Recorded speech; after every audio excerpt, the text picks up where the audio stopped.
Hello everyone, and welcome to another TVP with me against Belarus.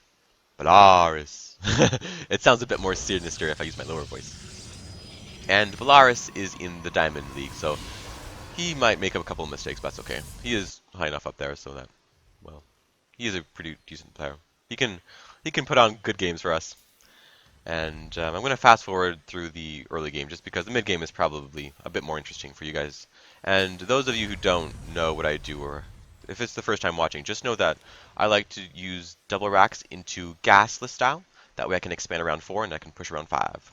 And 3 minutes already done, our opponent is not scouting, which means that he's going for either a gas heavy all in, or he just doesn't care what we're going to do, and he's going to do his own thing. And we scout 100 gas mined here.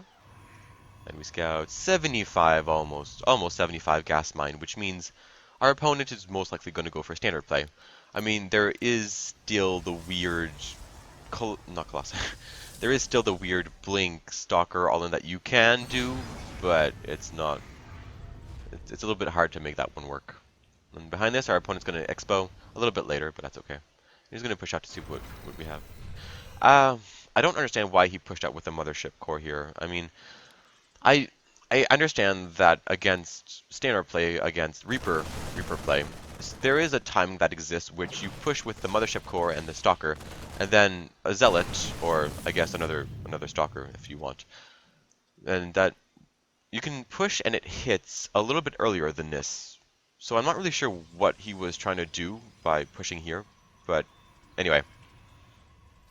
So Nexus is a while from finishing, but he does have enough to throw down and put on overcharge. It's just he doesn't have an exit to throw it down on. And the reason he doesn't have it is because he probably used the income to get a sentry out, which delayed Nexus a little bit. I'm going to fast forward because this fight is not too important. I do get the sentry, which is really good for me. Sentries are top priority, and I'm a little bit overzealous here. I try to go for the stalker, even though I'm taking a lot of damage from the photon overcharge. That's unfortunate. I'm kind of okay with that trade because even though I didn't really get any probes, any workers, I got a sentry, a couple of stalkers, the pylon, of course, free kill, which is good. That's okay. And behind this, our opponent's going to use the stalkers to poke, maybe even put on pressure, which I like this play because stalkers, one, are really good against marines, and two, because we lost our entire army. Usually a player wouldn't really have much to defend. In this case we do, but normally we wouldn't. And 730, we should have 16 Marines. Because I was a little bit overzealous, my macro slipped, and instead I only have 14 Marines, which, whoops. And worst of all, I lose 2 Marines here. I mean, I do get a Stalker, but in total, we have 12 Marines instead of what should be 16. And because of that, our push, which we're supposed to do at 730 here, is going to be a little bit weaker than usual, which we can still push and appear appear threatening, but it doesn't have the firepower that 16 Marines would have. And behind this, our opponent is going to try and gets a photon overcharge, but misclicks the stalkers.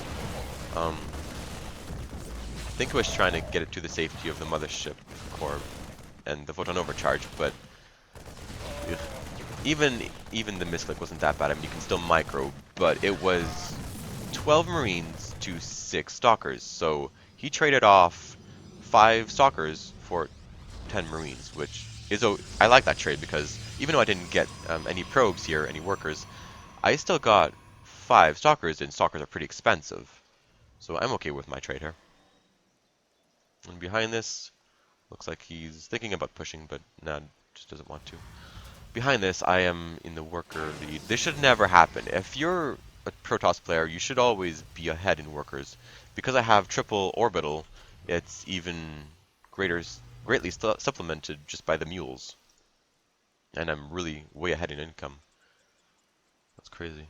Anyway, yeah, I think, wow, he's supply blocked. Maybe that's why. Maybe that's why he's having trouble. So behind this, what is our opponent doing? He's going for early colossi. I mean, it's not that early. I mean, it's not like 9 or 10-minute colossi or anything, but it's still decently timed. Going to have a colossi to deny our push. And we normally push at 10:30, which indicates the beginning of the mid-game. After the push is done, the mid-game starts. And this is when things get interesting. So I'm going to fast forward. Never push before both stim and combat shield is done because you'll regret it. And this is a really big misclick. This could have ended the game for him. Because, well, thank God for the blocking of the zealots here. And here, I'm a bit overzealous again. I'm going to try and take out the colossi. I don't get it this time. And I even throw down a scanner to try and snipe it. But I don't get anything. And this is very terrible for me. Because this kind of puts him back into the game. Even though I'm still in lead with the workers, he just took down a lot of forces and didn't really lose that much with it. I mean, I didn't get any workers on the first push, second push, and even this push, which is terrible. But I got some stalkers, I got a sentry or two, I got some units for it, and this time I didn't get anything. I mean, he's going to have one colossi, he's going to have a second one shortly, thermal lance is on the way. I mean, he's not in a bad position here. We're pretty much equal.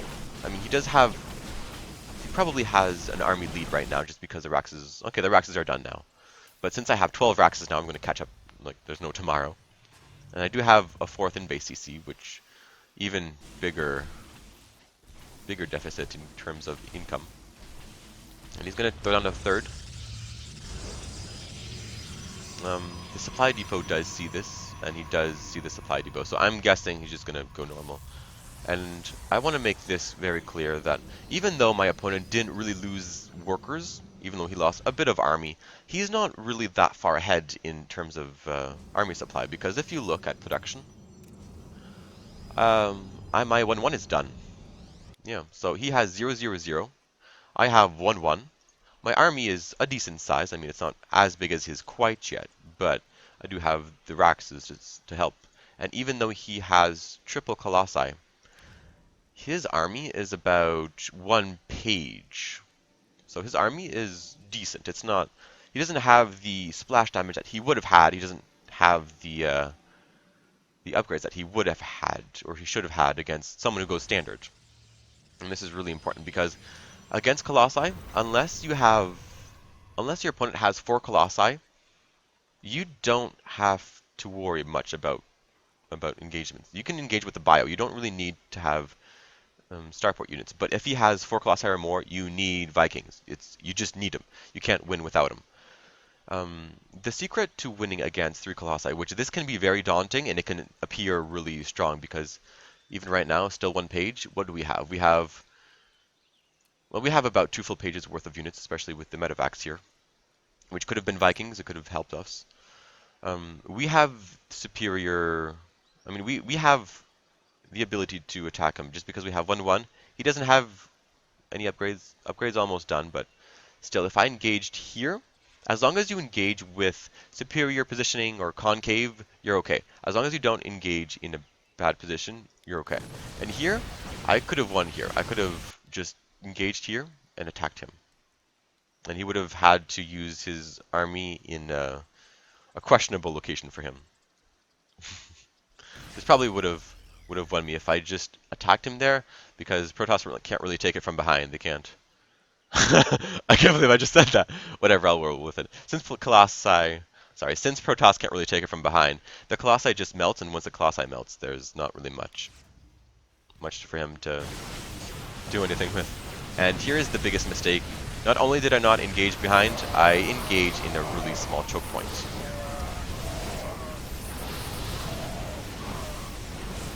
And this is a really good engagement for him. This is very wise and really dumb for me, because he takes out a lot here, and I even have my infrastructure producing add-ons instead of reinforcement units. So this could have gone a lot differently if I created Vikings, if I had created another round of units instead of going for the add-ons. And over here you can see that it's pretty easy to engage. I took down 2 colossi. If he didn't have the force fields, I would have been able to engage, and we would have been able to trade pretty evenly here. The game wouldn't have been as bad, but these sentries are really what make this style possible. The force fields cut down the bio, and if there's no force fields available, the colossi aren't really that threatening because they're exposed. They don't really do that much damage.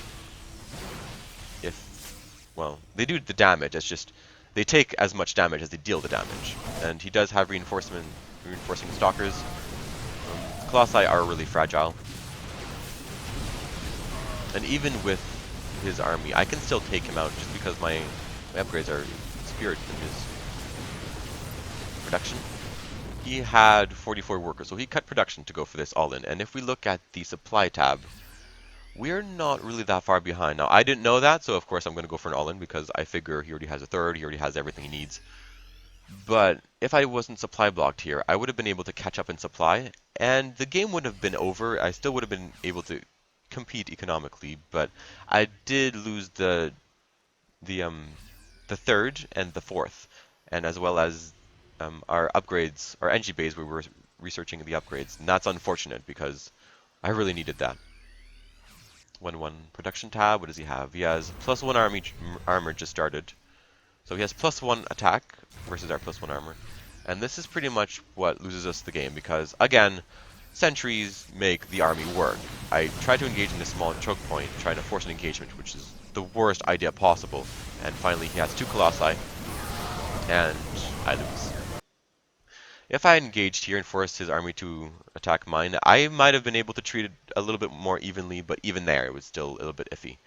And this game is important not because it was spectacular or not because it was close, but because you can learn something from this game. Never engage in small choke points. You can engage colossi-based armies, even 3, as long as it's not 4 or more. You can engage them as long as you have a superior concave or good positioning. As long as they don't cut your army in half, you can do it. It's possible. And that's what I really want you guys to learn from, or take away from this game. If you take away anything, just take that away. And perhaps that Colossi and Protoss armies can't really take it from behind. But other than that, we're good. So I hope you guys liked it. I'll see you guys next time, and bye-bye for now.